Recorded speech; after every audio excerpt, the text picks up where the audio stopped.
Boris, why is Kiev engaging militants now? Do you think that they feel they can get an upper hand here? I think they think this is the best time to do it. They'll see tensions and clashes probably rise as we head to Friday's Victory Day. I think that's going to be a very pivotal point, and they're probably trying to get ahead of actions that might be taken by the pro-Russian forces around that date, and also 2 days later on the 11th, when there should be referendums in both of Luhansk and Donetsk to ask for greater autonomy. We are seeing some of that action in Odessa today, port city. How crucial is Odessa here in this back and forth between Moscow and Kiev?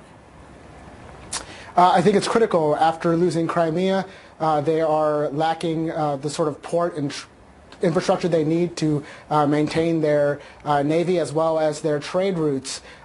Keeping Odessa is not only critical for their maritime access, but also for ensuring that the Russians don't get their goal of trying to have the breakaway region of Moldova, Transnistria, join with any part of breakaway regions of the Ukraine.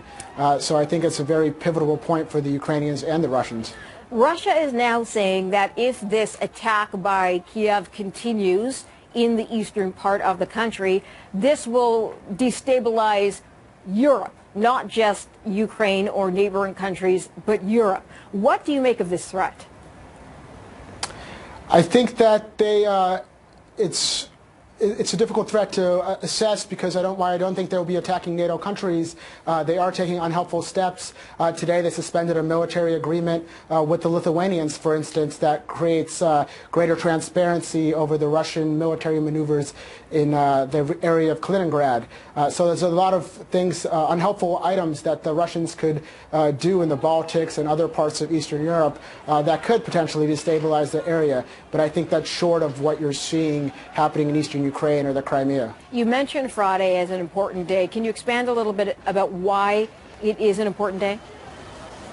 I think it's an important day for Putin. He set this up, what you've seen in the eastern Ukraine and Odessa, where Russian protesters are now losing the fight, but also getting killed in the process. It sets up a situation where the propaganda war has made it such where the Russian people are asking for Putin to take action, and I think that was as planned. So it's set up for Putin that if he wants to go in, he's got the sort of pretext and the sort of support that he thinks he may need from the people.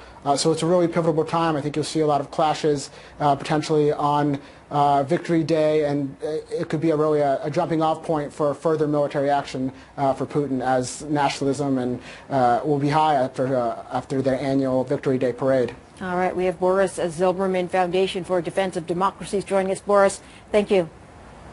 Thank you.